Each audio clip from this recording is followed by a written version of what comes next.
Hello, everyone. Um, yes, so I wanted to make a little tiny, and I actually hope it is tiny, update.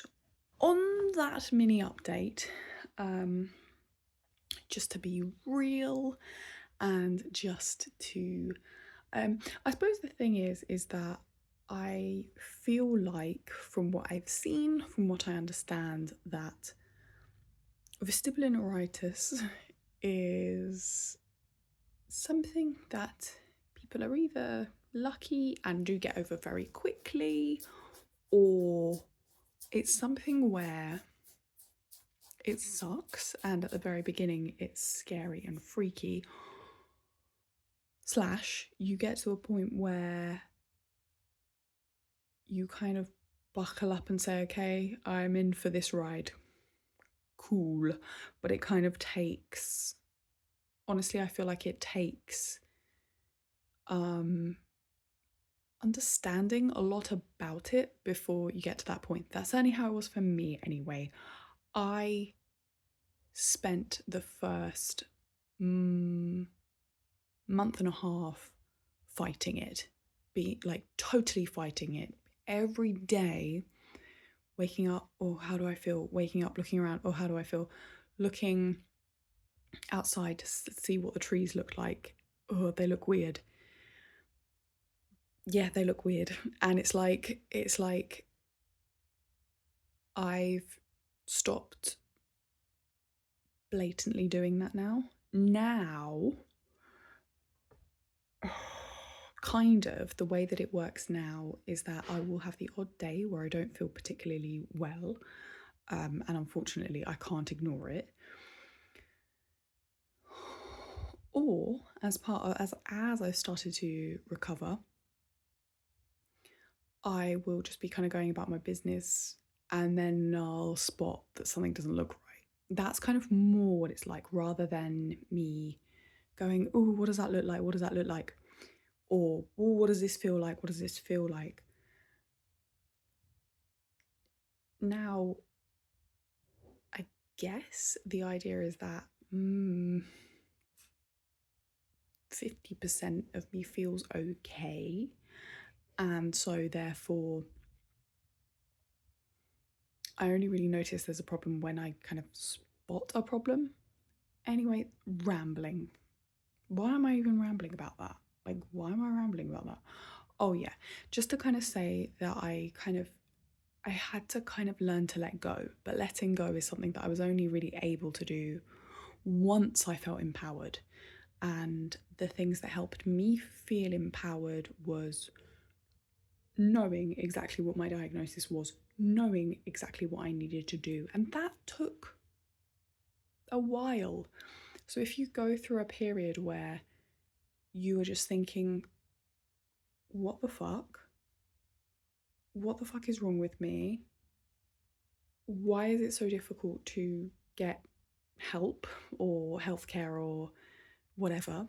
If you've had to go through, less than great appointments, if you felt not taken seriously, if you felt like people around you really don't get it, it's really hard to have hope. It's really hard to stay hopeful, and it's really hard to go about your day to day because all you feel is your symptoms. You can't think anything else. It's almost impossible to think positively. It's almost impossible to have hope. At least that's how I felt. But for me, yes, getting a diagnosis, finally figuring out how I was going to deal with it, which that in itself took a little while. Listening to Nicole Sachs' podcast, where she kind of talks about how emotional repression can lead to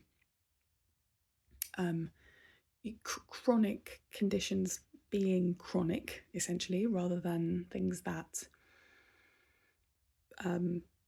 either heal or go away or become extremely diminished. Again, it's something I don't know the science on. I don't know how true it is, but I know that I've taken so much Wait, what word was I going to say? I promise you, I swear to God, I was not like this before this. But what word was I going to say? I've taken so much. I want to say confidence, but that doesn't feel like the right word. I've taken so much. Let's run with that. I've taken so much confidence from listening to her podcast and so much kind of hope. And honestly, it was her podcast that helped me let go, and letting go helped me just focus on what I needed to do, focus on processing my deep dark emotions. And honestly, journaling them does help, really does help. And just to relax into life, and a combination of all of those factors have helped me get to the point where I am now. And where I am now is that I'm, rather than being ill constantly, I'm ill sporadically. So it's like that. My update on that mini update after 6.5 minutes of talking is that, yeah, I just really kind of wanted to let you know what happened, because I want a realistic sense of everything for everybody watching, or I should say anybody watching, which is that this week, since that one, the stresses that I've experienced have been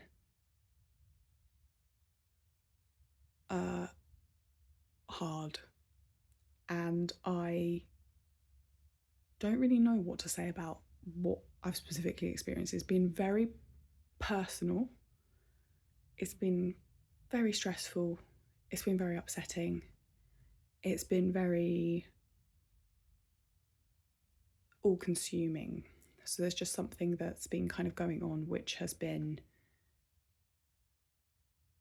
making me stressed.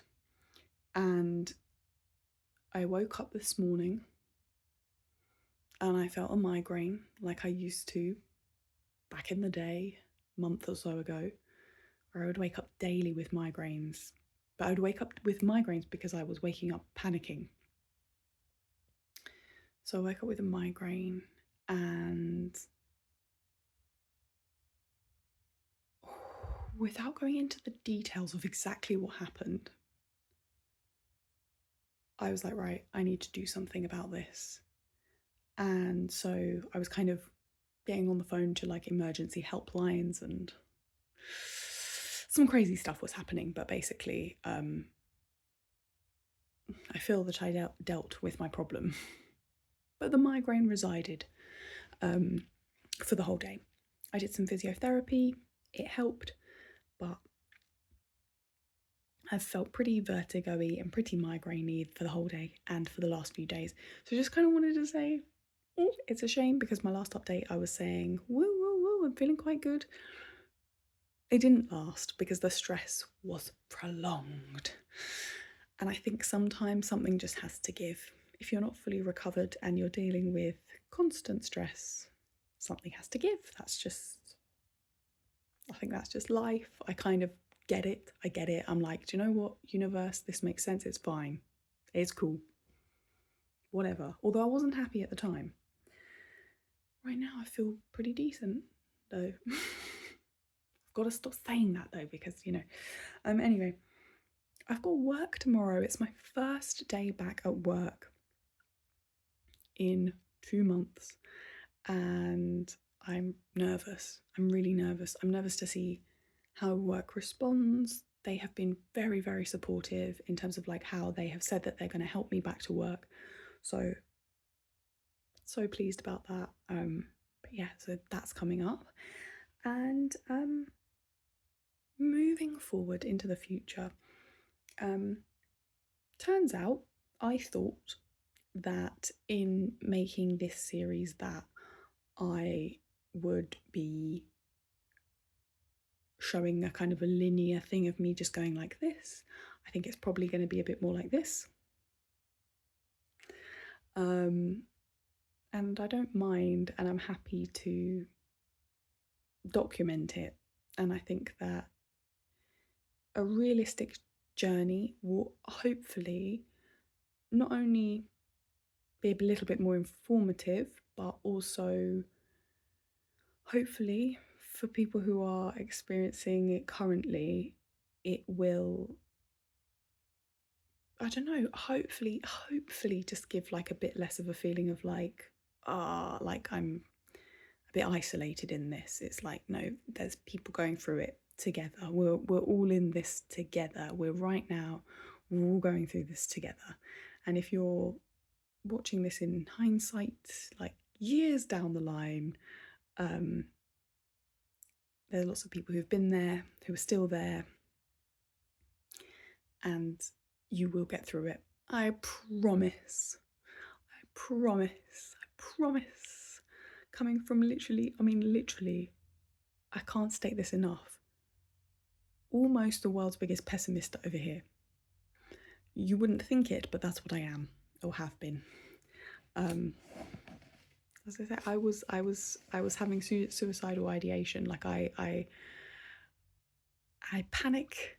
I'm highly anxious, but I'm here to say, I believe we are all going to get through this. I really do. I really, really do. In our own ways, on our own journeys. But we can do this. We can actually help and support each other. So I do believe that. I really do. In the future, I want to make so many more videos that are kind of a little bit more helpful. I want to talk about exactly what physio I've been doing, although, as I will always say, do